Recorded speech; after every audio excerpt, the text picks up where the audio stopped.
जालिम किसान और बेबस घोड़ा। किसी गांव में एक जालिम किसान रहता था। वो सख्त दिल और बेरहम था। इसके पास एक खूबसूरत घोड़ा था जो दिन रात इसके खेतों में काम करता था। किसान अपने घोड़े से कोई हमदर्दी ना रखता था।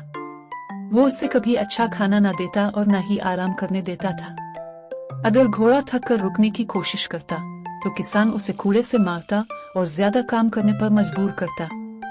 ये घोड़ा कभी जवान और ताकतवर हुआ करता था, लेकिन किसान के जुल्म की वजह से कमजोर और लागर हो चुका था। इसकी आंखों में हमेशा थकन और उदासी नजर आती। वो हर रोज उम्मीद करता कि शायद किसान का दिल नरम हो जाए और वो इसके साथ अच्छा सलूक करे, मगर ऐसा कभी ना हुआ। एक दिन किसान ने अपने खेत में हल चलाने के लिए घोड़े को जूता। गर्मी शदीद थी, धूप तेज थी और घोड़ा पहले ही बहुत थका हुआ था।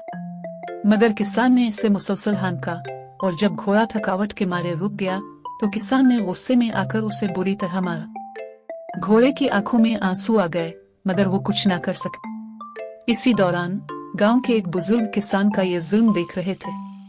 वो आगे बढ़े और किसान से कहा, बेटे, ये जानवर भी हमारी तरह जानदार हैं। अगर हम उनके साथ अच्छा सलूक करेंगे तो ये हमारे वफादार रहेंगे। अगर हम उन पर जुल्म करेंगे तो एक दिन हमें उसका अंजाम भुगतना पड़ेगा। मगर किसान ने उनकी बात को नजरअंदाज कर दिया और घोड़े को फिर से हल में जोत दिया। चंद दिन बाद किसान अपने घोड़े को लेकर शहर की मंडी गया ताकि उसे बेच सके। वो सोच रहा था कि अब ये घोड़ा ज्यादा काम का नहीं रहा, इसलिए उसे बेचकर दूसरा खरीद ले। मगर रास्ते में अचानक घोड़ा गिर गया। वो इतना कमजोर हो चुका था कि इसमें मजीद चलने की भी ताकत न थी। किसान ने इसे उठाने की कोशिश की, मगर घोड़ा बेहिस्सो हरकत पड़ा रहा। किसान को एहसास हुआ कि इसके जुल्म की वजह से घोड़ा इतना कमजोर हो चुका है कि अब वो किसी काम का नहीं रहा।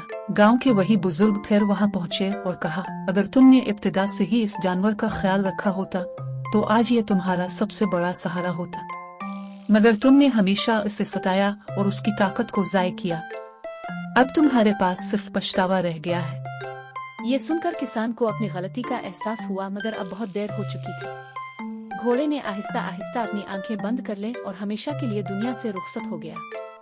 किसान की आंखों में आंसू आ गए, मगर अब पछताने का कोई फायदा नहीं था। ये कहानी हमें सिखाती है कि जानवर भी एहसास रखते हैं और उनके साथ अच्छा सलूक करना चाहिए। जुल्म और बेरहमी का अंजाम हमेशा बुरा होता है और वक्त पर अपनी गलतियों का एहसास कर लेना ही दानिशमंदी है।